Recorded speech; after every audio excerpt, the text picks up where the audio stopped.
Orang yang berlomba-lomba dalam urusan dunia ini, dia mesti terjebak dalam perbuatan yang salah. Apa salah satu contohnya?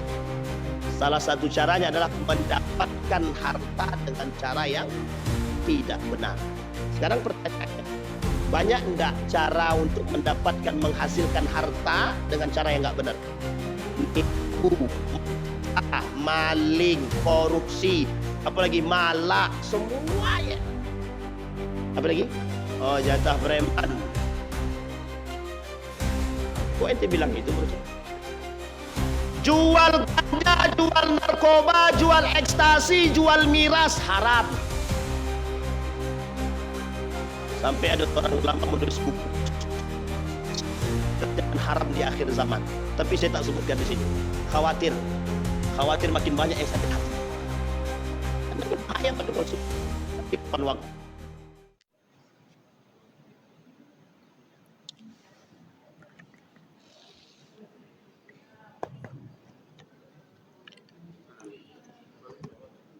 Nah itu. Gitu. Tes.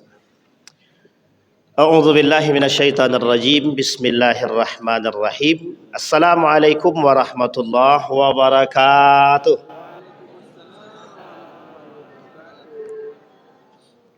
Assalamualaikum warahmatullahi wabarakatuh. Alhamdulillahi rabbil alamin. Alhamdulillahilladzi arsala rasulahu bil huda wa dinil haqq liyudhhirahu 'alad dini kullih wa kafa billahi syahida. Asyhadu an la ilaha illallah wahdahu la syarikalah wa asyhadu anna Muhammadan 'abduhu wa rasuluh la nabiyya ba'd. Allahumma salli wa sallim wa barik ala hadzal nabiyil karim. Allahumma salli ala Muhammad wa ala ali Muhammad fil alamin innaka Hamidum Majid. Ya ayuhan nasu attaqu rabbakum alladhi khalaqakum min nafsin wahidah wa khalaqa minha zawjaha wa batha minhuma rijalan katsiran wa nisaa wattaqullaha alladhi tasaaluna bihi wal arham innallaha kana 'alaikum raqiba. Bapak Ibu sekalian yang berbahagia, mudah-mudahan di maghrib ini Allah berikan keberkahan, husnul khatimah. Amin ya rabbal. Baik Bapak Ibu sekalian yang berbahagia, bagaimana kabarnya? Sehat semua?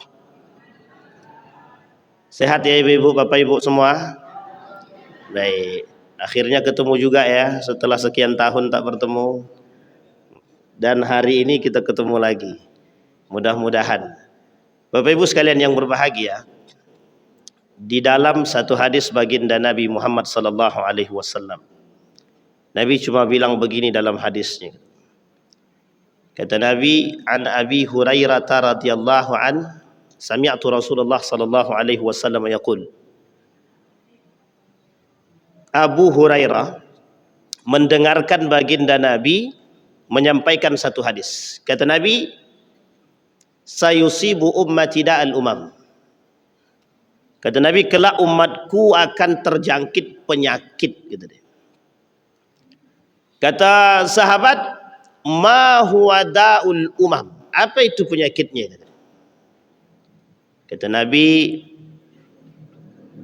at-takatsur wat-tanajus fid dunya. Satu.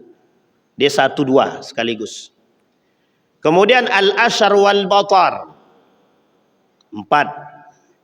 Kemudian at-tabaghut wat-tahasud hatta yakunal bagh. Jadi 6. Kata Nabi, kelak umatku di akhir zaman itu terjangkit 6 penyakit. Dan itu penyakitnya orang jahiliyah pada masanya. Beberapa tahun yang lalu pernah saya sampaikan di sini. Penyakit jahiliyah pada masanya. Setidaknya Allah sebutkan dalam Al-Quran ada 4. Zannal jahiliyah, tabarrujal jahiliyah, hukmul jahiliyah, hamiyatal jahiliyah. Di antara 4 ini dalam Al-Quran ada 2 hal yang perlu dipahami. Yang pertama adalah zannal jahiliyah, berfikir seperti orang jahiliyah. Yang kedua, yang paling penting lagi, Ada namanya hamiyatul jahiliyah, fanatisme buta tanpa ilmu. Jadi poin pertama dan kedua itu poin terpenting. Kalau tabarrujal jahiliyah, dia terikat pada satu kemegahan dunia. Sampai Nabi bilang dalam hadisnya, innama ahlakal ladzina man kana qablakum. Orang yang dihancurkan, orang-orang sebelum itu yang dihancurkan sama Nabi itu karena kemegahan. Kata para ulama dalam mentafsirkan hadis tersebut, menjelaskan hadis tersebut, itu kaitannya dengan kemegahan. Nanti kaitannya kemegahan itu dengan karakternya orang jahiliyah dahulu apa? At-Takatsur. Hafal surat At-Takatsur? Kalau sudah hafal coba disebutkan satu-satu. Bismillahirrahmanirrahim. Alhaakumut takatsur. Apa artinya takasur yang Bapak Ibu baca itu? Artinya bermegah-megahan. Artinya bermegah-megahan. Kita kembalikan poin tadi. Zannal jahiliyah, tabarrujal jahiliyah, hukmal jahiliyah, hamiyatal jahiliyah. Kata Nabi, di akhir zaman itu banyak umat manusia itu menyerupai karakter orang jahiliyah dulu. Tidak sama dengan manusia sekarang. Beriman di lisan, di hati kafir. Nifak namanya, munafik. Lisan dia berkata, kami mukmin. Tapi hati dia berkata, ihnal kuffar. Kami kafir. Munafik. Dan ingat Bapak Ibu, penghuni di akhir zaman itu cuma dua. Manusia di akhir zaman itu Bapak Ibu, penghuni dunia ini cuma dua. Kalau tidak kafir dia munafik dia. Cuma dua itu, tidak ada lain. Makanya dalam Al-Quran pembahasan munafik itu banyak sekali. At-Taubah, Ali Imran, An-Nisa, Al-Baqarah. Ada surat khusus namanya munafik. Ini orang yang jujur pada diri sendiri, itu harus paham apa yang disebut dengan nifak itu. Baik, kita kembalikan. Itu prosesnya. Kata Nabi, kembalinya mereka kepada kejahiliahan. Nah sekarang kita lihat. Ada 6 hal.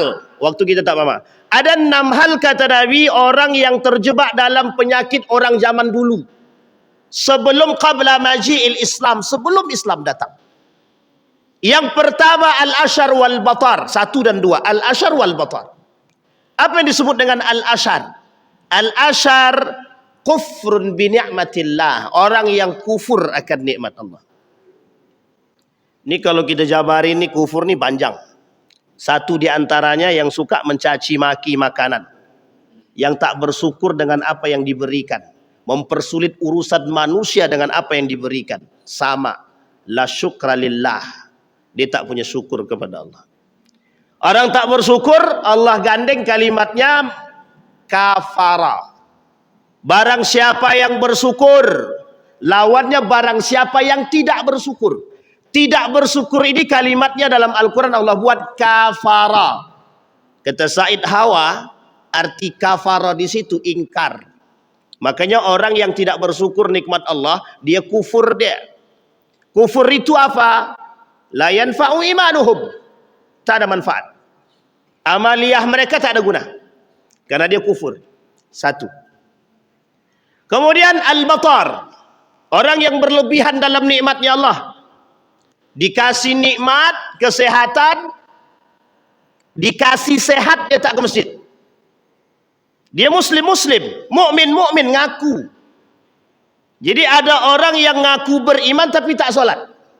Makanya sekarang ada perdebatan di antara para ulama, apa hukum seorang laki-laki yang sehat tapi tak ke masjid? Apa hukumnya seorang laki-laki yang sehat tapi tak ke masjid? Itu dipertanyakan oleh para ulama. Bahkan kalau dalam mazhab Imam Asy-Syafi'i, orang yang sehat laki-laki tidak ke masjid dia, maka kata mazhab Imam Asy-Syafi'i terjebak dalam dosa besar. Itu kata mazhab Imam Syafi'i. Meskipun mazhab yang lain mengatakan tidak. Kenapa mazhab Syafi'i kental pada hal tersebut? Karena posisi jamaah tersebut adalah al-ittihad, persatuan. Ini saya bahas di sini Bapak Ibu. Kenapa solat jamaah itu penting? Persatuan. Kalau solat jamaah itu adalah indikasi persatuan, tapi justru datang ke masjid yang timbul perpecahan, la yu'minu billahi, mereka tak beriman kepada Allah. Ada orang datang ke masjid tapi dia bukan untuk solat, ada, pamer. Ada orang datang ke masjid dia bukan untuk Allah, ada, ngapain? Cuma untuk berbangga diri, ada. Nabi yang bilang bukan saya. Kata Nabi, sayati 'alan nasi zamanun yadkhulul masajid wa la yusalli fi bal yatabaha, kata Nabi. Ada orang masuk dalam masjid bukan untuk salat, tujuannya memang untuk memecah belah umat. Ada. Itu yang ngomong Nabi, bukan saya. Makanya Bapak Ibu, dalam Al-Quran ada yang disebut dengan masjid dirar, masjid untuk menghancurkan manusia. Namanya masjid dirar. Allah sebutkan dalam Al-Quran, 500 meter dari depan Masjid Kuba. Yang bangun siapa? Kaum munafik. Siapa kaum munafik di situ yang tak suka dengan Rasulullah? Apa alasan mereka? Karena jabatan direbut oleh Rasulullah. Mereka beranggap bahwa Nabi Muhammad mengambil kekuasaan dia. Sehingga apa kata Abu Ubaidah bin Salul? Bangun masjid, minta Rasul untuk meresmikan, masuk dia ke dalam masjid, kita bunuh dia. Ini kalau ada yang begitu sekarang, berarti beda tipis dengan masjid dirar. Kalau ada yang sekarang, itu yang ngomong Allah, bukan saya. Sepulang Nabi dari perang Tabuk, sampai selesai pulang Tabuk, datang perintah dari Allah, hancurkan masjid itu. Nama masjidnya apa? Dirar. Jaraknya dari Masjid Kuba 500 meter. Tidak jauh. Satu. Ada orang yang berlebihan. Maka Bapak Ibu sekalian yang berbahagia, mengapa Imam Syafi'i menekankan pada aspek sholat berjamaah itu penting sangat? Karena kebangkitan Islam itu hanya dilihat pada sufufil muslimin, dalam safnya orang-orang muslim. Ini safnya hancur. Kata Nabi dalam hadis yang lain, sataftariqu ummati, kata dia, umatku kelak di akhir zaman akan berpecah belah, kata Nabi. Bapak Ibu tahu penyebab pecah belahnya apa? Satu saja, karakter jahiliyah yang terakhir tadi kita sebut, hamiyatul jahiliyah, fanatisme buta. Tahu Bapak Ibu fanatisme buta? Al-asabiyatu bila ilmin, fanatik tanpa ilmu. Orang yang fanatik bil ilmi la yusibu bi ahadin, dia tak akan pernah menyakiti yang lain, tak akan. Itu kata Syekh Mutawalli Sya'rawi. Apa kata Syekh Abdul Qasim, seorang ulama dari Saudi, kata dia, orang yang paham akan ilmu agama dan kuat keagamaannya la yusibu bihi, dan dia tak akan pernah menyakiti manusia manapun, tak akan. Kafir pun tak dia sakiti, apalagi muslim. Itu kalau dia sadar. Makanya kata Syekh Abdul Qasim, itu kalau dia tidak hamiyatul jahiliyah, kalau dia tidak fanatik terhadap golongan tanpa ilmu. Tapi kalau dia fanatik dengan ilmu, dia paham. Maka Bapak Ibu sekalian yang berbahagia, penting. Satu, dua. Sekarang yang ketiga. Penyakit yang ketiga dari karakter orang jahiliyah pada masanya, at-takatsur, menumpuk-numpuk harta. Orang yang suka menumpuk harta, gaya hidup yang berlebihan, FOMOisme. Nah, ini belum pernah saya sampaikan di sini. Bapak Ibu tahu karakter FOMOisme? Yang bisa jawab boleh pulang duluan. FOMOisme. Yang bisa jawab kita kasih hadiah. Apa tuh, Nek? FOMO itu? Bang, siapin hadiah ya, Bang. Apa, Nek?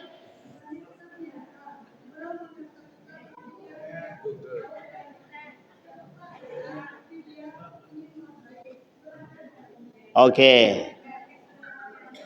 Baik. Nah, FOMO itu artinya fear of missing out. Orang sudah cukup.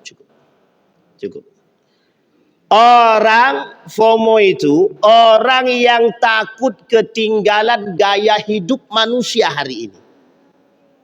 Makanya Bapak Ibu, FOMO itu orang yang takut ketinggalan, bahasa lainnya gengsi ketinggian. khawatir untuk tidak menerima keadaan terbaru, modernisasi. Jadi kalau ada ibu-ibu yang sukanya apa namanya, kalau mencari tahu itu apa namanya, kepo tentang keadaan sekarang, wih itu tas tuh branded kali lah, dicari tahu itu. Ini namanya FOMO, namanya fear of missing out. Bapak Ibu sekalian, yang gaya hidup manusia hari ini di atas rata-rata, sehingga mohon maaf pengaruh gaya hidup hari ini merusak citra. Saya ambil contoh. Jangan ada tersinggung. Kalau yang tersinggung berarti sakit hati, berarti dia pelaku. Apa yang saya maksud? Orang yang mengikuti gaya hidup, dia akan melakukan apapun demi gaya hidup yang dia buat, sekalipun yang dia lakukan adalah haram. Contoh, ada orang hidup pas-pasan, tapi lihat tetangga pakai sepatu mewah, pengen punya. Untuk makan dia susah. Akhirnya apa yang dia lakukan? Mencuri, maling, mendesak, menekan, memaksa. Kalau sempat suaminya pegawai, dipaksakannya, bang korupsi aja bang, yang penting bisa beli sepatu. Ini gaya hidup, dorongan hawa nafsu. Maka kata Ibnu Qayyim al-Jauziyah, 3 yang menyebabkan manusia masuk neraka, 3 pintu. Satu di antara 3 tersebut syahwat, hawa nafsu. Yang suka-suka nih dorong-dorong. Jadi ibu-ibu tolong jangan didorong suaminya. Cari yang halal saja. Yang halal saja yang dimakan. Jangan yang syubhat, jangan yang haram. Yang haram tak boleh, apalagi yang syubhat tak boleh, apalagi yang haram. Sepeser 100 rupiah yang syubhat, yang masuk ke dalam perut bapak ibu, 100 rupiah saja. Maka 100 rupiah itu jadi yang haram. Fi butunihim nar, yang dimasukkan ke dalam perut dia itu api neraka. Tinggal 10 menit. Situ 19:15. Sekarang yang ketiga, sekarang yang keempat. At-tanajus di dunia, berlomba-lomba dunia. Ini poin penting sekali. Maka kata Nabi, di akhir zaman tuh orang berlomba-lomba dengan dunia. Berlomba apa? Berlomba cuci panas atau berlomba apa? Semua dibuat Pak sekarang. Sekarang itu perbuatan yang paling nampak sekarang itu di tengah umat manusia adalah kejahiliahan, menghalalkan yang haram, mengharamkan yang halal. Dia tak jelas mana yang halal, tak jelas mana yang haram sekarang. Semuanya sama aja. Barang orang milik dia, barang dia tetap milik dia. Tidak mungkin milik orang. Orang yang berlomba-lomba dalam urusan dunia ini, dia mesti terjebak dalam perbuatan yang salah. Apa salah satu contoh dia? Salah satu caranya adalah mendapatkan harta dengan cara yang tidak benar. Sekarang pertanyaannya, banyak enggak cara untuk mendapatkan, menghasilkan harta dengan cara yang enggak benar? Nipu, maling, korupsi, apalagi malak, semuanya. Apa lagi? Oh, jatah preman. Kok ente bilang itu berusaha? Jual ganja, jual narkoba, jual ekstasi, jual miras, haram. Sampai ada seorang ulama menulis buku kerjaan haram di akhir zaman. Tapi saya tak sebutkan di sini. Khawatir makin banyak yang sakit hati. Karena ini bahaya pada konsumen. Tapi bukan waktu. Kita sebutkan dalam beberapa video yang lain. Mengapa mereka melakukan itu? Karena pada masa dahulu yang kaya itu harus kaya, yang miskin harus miskin. Makanya dulu orang kaya tidak mau berbaur dengan orang miskin, tidak mau ya. Kenapa tidak mau? Karena gengsi. Masa iya orang kaya duduk dengan orang biasa pada masa itu sebelum Islam datang? Lah kalau ada manusia sekarang seperti itu, muslim dia, tapi membedakan tahta dia, kami orang kaya tak layak berbaur dengan orang miskin, sebaliknya, itu sedang tidak beriman. Atau dia lebih jahiliyah daripada Bapak Ibu. Yang saya sampaikan ini adalah karakteristik manusia di akhir zaman. Jangan salah kalau yang seperti yang saya sampaikan ini adalah yang Bapak Ibu temukan. Karena memang itu tuntutan. Tuntutan manusia di akhir zaman. Yang keempat. Yang kelima. Ini lebih parah lagi yang kelima nih. Karakter orang jahiliyah pada masa dahulu. At-tabaghut. Saling membenci. Saling membenci. Bapak Ibu, kalau kita berbicara tentang saling membenci, mohon maaf. Nggak usah ngaku lisannya beriman kalau masih ada yang dia sakiti. Ittaquz zulma fa inna zulma zulumatin yaumal qiyamah. Saya sudah pernah sampaikan di masjid ini. Orang yang menyakiti satu hati manusia, satu saja hati manusia yang tersakiti, di hari kiamat jangan mimpi masuk surga. Jangan mimpi. Tidak berhak dia masuk surga. Sebelum dia menyelesaikan urusan dia dengan orang yang dia sakiti hati dia. Jangan mimpi. Ustaz kayak punya Tuhan saja, yang ngomong Nabi dalam hadisnya, bukan saya. Apa kata Nabi? Diambil kebaikannya, diberikan kepada orang yang disakiti. Kalau habis pahalanya, keburukan orang yang disakiti diberikan kepada orang yang menyakiti. Makanya urusan dunia, urusan manusia dengan manusia selesaikan di dunia. Ustadz, kalau seandainya ada orang punya hutang tapi tak mau bayar, itu zalim apa tidak? Kalau yang dia makan hasil dari duit yang tak mau, hasil dari hutang yang tidak mau dia bayarkan. Contoh ya, ada orang punya hutang, dia punya duit tapi tak mau bayar, dia pakai duit itu untuk makan-makan. Haram itu, haram. Yang dia makan haram, tak ada halal-halalnya. Tapi dihasilkan dari yang halal, Ustaz. Dihasilkan dari yang halal menjadi haram. Karena dia tak mau bayar hutang. Dia mengambil hak orang, memakan hak orang. Nah, berpikir-pikirlah tuh. Makanya mohon maaf Bapak Ibu, urusan manusia dengan manusia selesaikan di dunia. Selesaikan di dunia. Kalau tidak selesai di dunia, di akhirat ditagih. Dan Allah memberikan dengan gaya seperti yang dikatakan oleh Nabi di dalam hadisnya. Yang keenam, at-tahasud hatta yakunal baghi. Dengki. Dari 6 poin ini Bapak Ibu, yang terakhir itu adalah dengki. Tidak bisa melihat orang senang, tidak senang melihat orang salah, terbalik. Gimana yang betul itu? Susah melihat orang senang, senang melihat orang SMS. Tapi itu kan bahasa dulu, benar. Sekarang saya runutin Pak.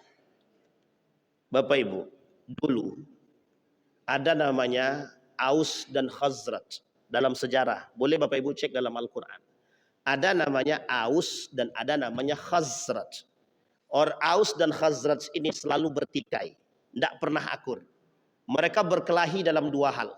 Satu urusan agama, yang satu urusan dunia.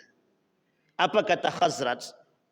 Kami ini adalah kelompok yang paling kuat dan yang paling benar. Maka Aus adalah kelompok yang tidak pernah benar. Tapi kata Aus, kami adalah kelompok yang paling kuat. Kami adalah kelompok yang paling benar. Sehingga Khazraj bukan kelompok yang terbenar. Ini bertikai dalam urusan. Mereka punya perbedaan agama. Apa kata Khazraj? Agama kami lebih benar ketimbang agamamu. Kata Aus, agama kami juga lebih benar ketimbang agama Anda. Sehingga tidak pernah bertemu titik temunya. Hatta tanal Islam, sampai Islam datang memberikan dan menyatukan. Satu, bertikai dalam urusan agama. Dalam bahasa Yusuf Al-Qardawi, ini disebut dengan bid'atun fid din. Bid'ah dalam beragama. Yang kedua, mereka bertikai berpecah belah dalam urusan dunia. Apa maksudnya? At-tanajus fid dunia, berlomba-lomba. Mohon maaf Bapak Ibu, mohon maaf. Bapak Ibu hari ini melihat kasus-kasus yang berseliweran di mana-mana tentang mereka-mereka yang memanfaatkan dunia demi kepentingan pribadi mereka masing-masing. Bapak Ibu sekalian yang berbahagia, orang zaman dulu Islam belum datang. Sehingga ketika mereka memperkaya diri, tolak ukurnya bukan agama, tolak ukurnya adalah akhlak. Maka disebutkan dalam Al-Quran, wa ma kunna mu'adzibina hatta nab'atsa rasula. Kami tidak akan menghakimi seseorang sampai datang nabi kepada mereka. Kalau nabi sudah datang kepada mereka, dikasih tahu akhlak mulia, agama yang benar, tapi mereka tidak masuk, berarti mereka berhak mendapatkan azabnya Allah. Pertanyaannya, apa bedanya dengan manusia sekarang? Muslim dia pelaku kezaliman. Apa bedanya? Tidak ada. Layak tidak mendapatkan azab dari Allah? Sangat layak sekali. Saya ambil contoh satu kasus. Coba bayangkan kasus ini.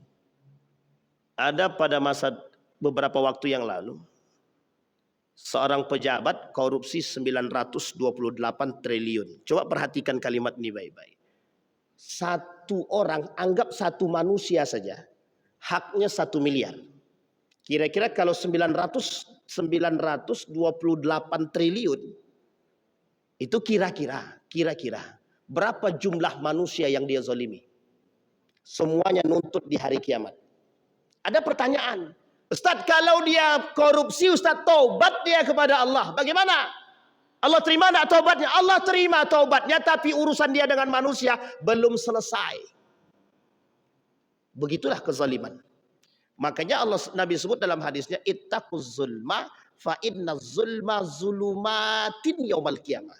Berhati-hati dengan kezaliman. Kezaliman itu membuat hidupmu rusak. Manusia paling bangkrut itu ya zalim itu. Sampai Nabi sebut dalam hadis yang lain, kata Nabi, 6 perkara yang menyebabkan amal ibadah mereka tidak diterima di sisi Allah. Satu di antaranya, zalimun la yantahi. Kezaliman yang tiada habis. Apa perbuatan kezaliman yang tiada habis tersebut? Banyak, Pak. Menipu, manipulasi, dan lain sebagainya. Ini dalam berbagai macam aspek. Ya, jual beli sama. Politik sama, bernegara sama, semua guru sama. Semua pekerjaan itu berpotensi terjebak dalam kezaliman. Dan itu bahaya, Pak. Sangat bahaya sekali. Maka kata Nabi, kata para ulama, lebih jahiliyah mana? Manusia sekarang atau manusia yang dahulu sebelum Islam datang? Seorang ulama dari Saudi mengatakan, kami diskusi, saya tanya, menurut Anda, mana yang lebih jahiliyah? Manusia sekarang atau manusia dahulu? Dijawab, yang sekarang lebih jahiliyah daripada dahulu. Kenapa? Mereka kenal Islam, tahu regulasi, tahu aturan, beriman, sholat. Tapi mohon maaf, mereka lebih parah daripada binatang. Itulah kalimat itu Allah sebut dalam Al-Quran, bal hum adon. Kenapa Allah kata ada manusia lebih parah daripada binatang? Itu dia orang. Mereka yang tidak beriman, mereka yang tidak beradab, mereka yang tidak berakhlak, mereka yang tidak berilmu. Sampai di sini bisa dipahami Bapak Ibu? Saya tutup Bapak Ibu dengan satu kalimat. Kata Allah di dalam Al-Quran itu, kehancuran satu kaum itu nampak dari beberapa aspek. Satu di antara aspek yang banyak itu penyebab kehancurannya adalah satu saja. Orang yang mempertuhankan hawa nafsu. Orang yang mempertuhankan hawa nafsu. Bahasa lainnya adalah orang yang memperturutkan syahwatnya. Baik syahwat kelamin maupun syahwat dunia ataupun syahwat agama. Mudah-mudahan kita semua yang hadir terhindar dari penyakit-penyakit ini. Mudah-mudahan kita yang hadir menjadi manusia yang kokoh beriman di akhir zaman. Dan insya Allah kita yang hadir husnul khatimah. Amin ya rabbal. Mudah-mudahan bermanfaat. Fa'tabiru ya ulil absar la'allakum tuflihun. Assalamualaikum warahmatullahi wabarakatuh.